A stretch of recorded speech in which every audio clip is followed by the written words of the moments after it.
Are alive with the sound of engines.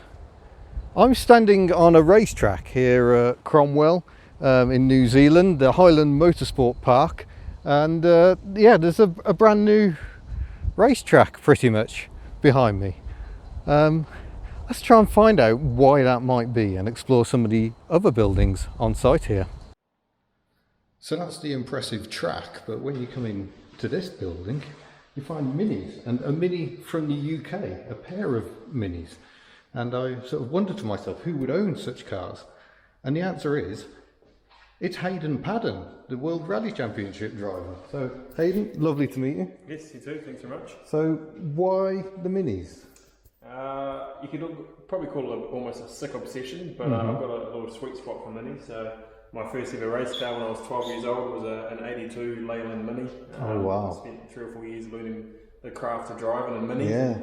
Ended by rolling it into a ball. Oh, yeah, so many have been crashed. Yeah, but after that I've always loved minis, and you know, a few years ago I had a chance to buy a couple of nice minis. This one here in New Zealand, a more modern one, a 96 one, so it's got air conditioning and power steering, and then I had the opportunity to buy this out of the UK about a year ago, and I've been looking for pickup utes. They're pretty rare in New Zealand, and you know, to get one out of the UK, it was a good opportunity, and I love this thing. Like, you know, this is something I'll never sell.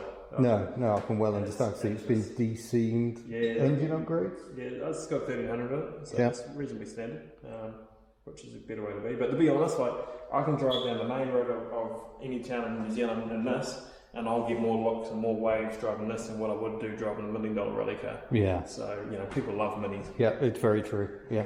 So what else have we got here? So this green machine's an EVO 9 Mitsubishi. So we built this car from scratch in 2008. It was the first car that we built from scratch, and we won our first New Zealand championship in this. But we achieved a lot of things in this car. We won Rally Star Driver, we did our first rallies overseas. This car did something like 30 rallies, and it won 27 of the 30 with no retirements and 3 podiums. So that's good going. Our own home team, family, friends, we built this car, we ran this car, and so because of this, it's got a lot of history for us, and it's something that we like to look after, and we're in the process of putting it back together. And beautiful. It probably won't see a gravel again because it's more of a showpiece now. Nice. It's still being resprayed now, but there's a lot of memories in that car. Magnificent. Because it was 2016 Argentina you won? Yes, it seems like a long time ago now, but it was certainly one of the highlights anyway.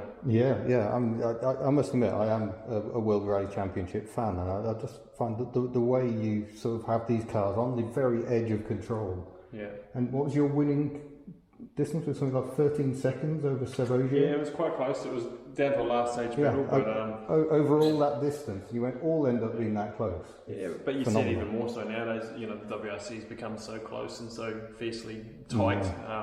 You can't make mistakes. You're fighting for tenths of a second. You compare that to 10, 20 years ago in the sport, and 10 seconds is what almost 0.1 of a second is now, if you like. So.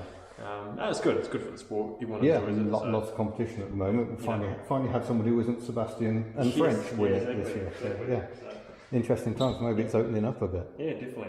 So, beautiful.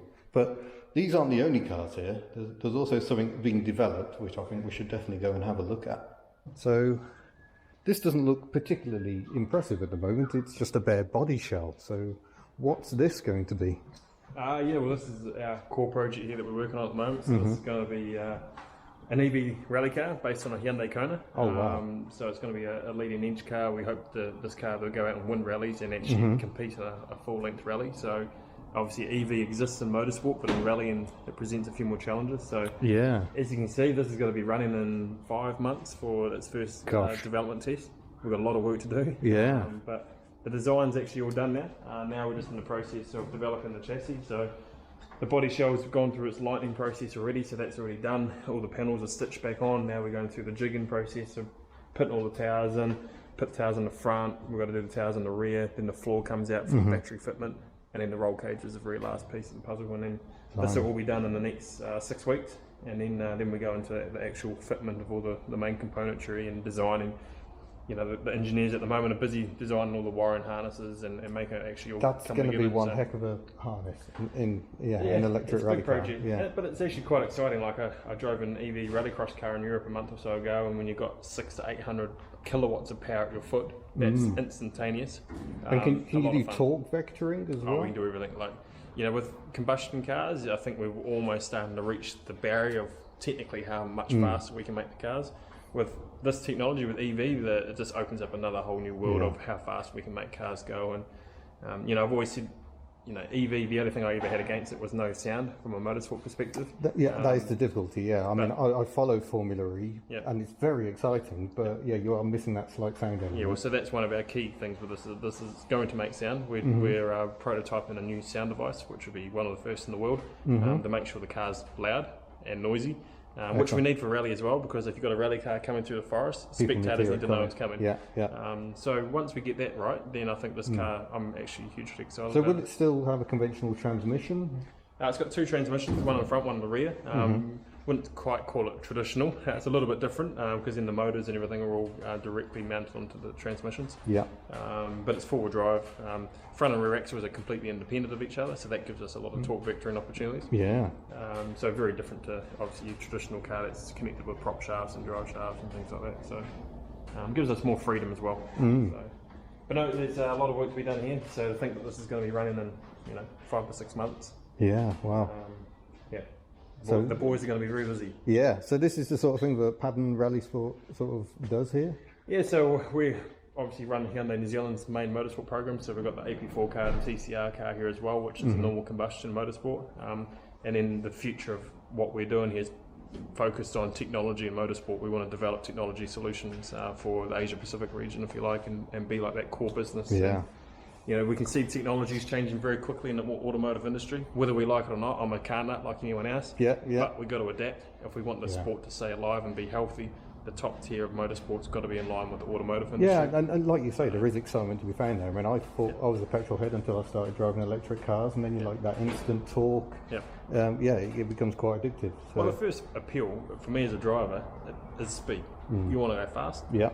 This is going to go fast. So, it's exciting times and changing times, but we want to try and be one step ahead.